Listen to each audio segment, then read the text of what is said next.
this third section, we've seen how the approach to the human right to water and sanitation by the private sector has been sometimes contradictory, but definitely evolving.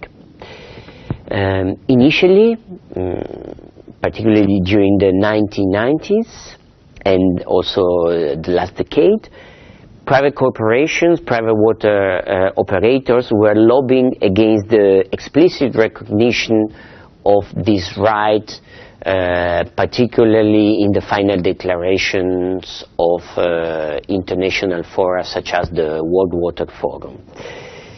Later, and in particular after the official recognition by the UN of the human right to water and sanitation in 2010, private companies and water operators have started to officially incorporate the reference to this right within their official documents and strategies on corporate social responsibility and public-private partnerships. What does this practically mean? Sometimes it seems that private operators are simply paying lip service to the human right to water and sanitation.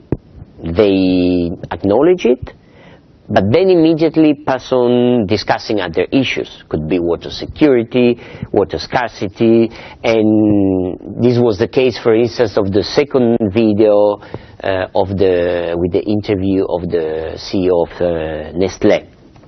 However, I think that here it's most interesting to look at how the human right to water and sanitation has been incorporated or addressed from what I would define as a managerial approach or perspective.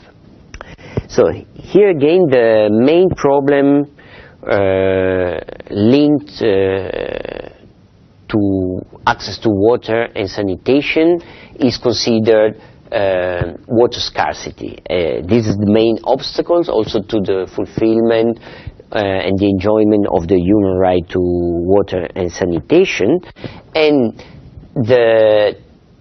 directly linked to the idea of scarcity, there is the idea that we should acknowledge, should recognize the real economic values of water in order to promote a more efficient water management, in order to attract investments, in order not to waste such a precious resource.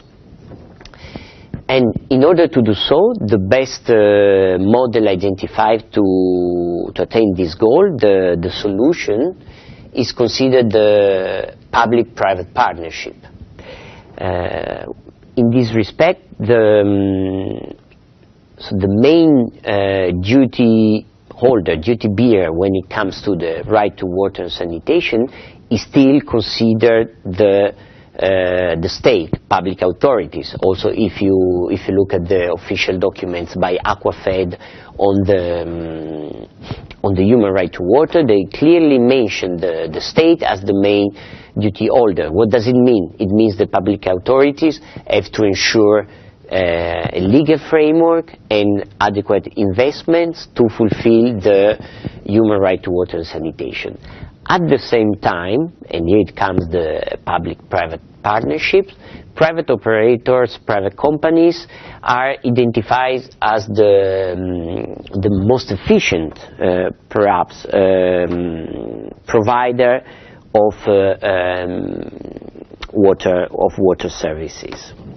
So, public-private partnership as the main solution, and consequently, here again we are in the technical and managerial sphere, and we are talking about efficiency to promote the human right to water and sanitation, and as a consequence the right holders are no longer identified or are not primarily identified as citizens, but rather as customers who should get the service delivered.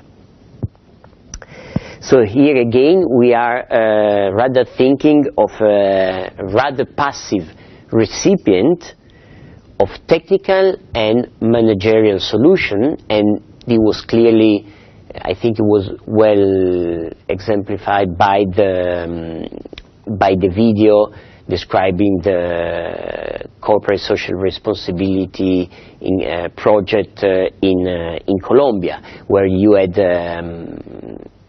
family, individuals receiving technical and managerial solutions to improve their access to water and sanitation through the improvement, the betterment of a service. In this managerial approach, and in most of the documents on corporate social responsibility when it comes to water, the equity issues are not explicitly addressed, and you have seen again in the final video that the approach to those issues remain mainly philanthropic. What does it mean? That the problems are addressed, problems are solved without really interrogating the political causes and the inequalities that lies at their origins. We've seen this in the final video. The relation was between the service provider offering new solutions, technical and managerial solutions, and the beneficiary. In this case was a nice girl who was acting and thinking on individual basis about a future. So there was no collective, but just an individual, a customer as right holder.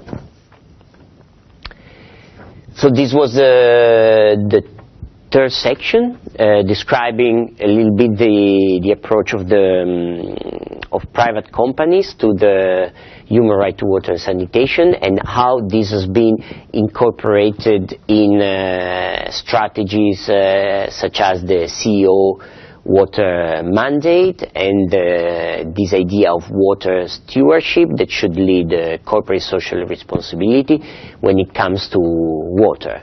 And I think now we can move to the conclusion of of this submodule, when we will try to compare and look together at the three different perspectives and approaches that we have discussing so far.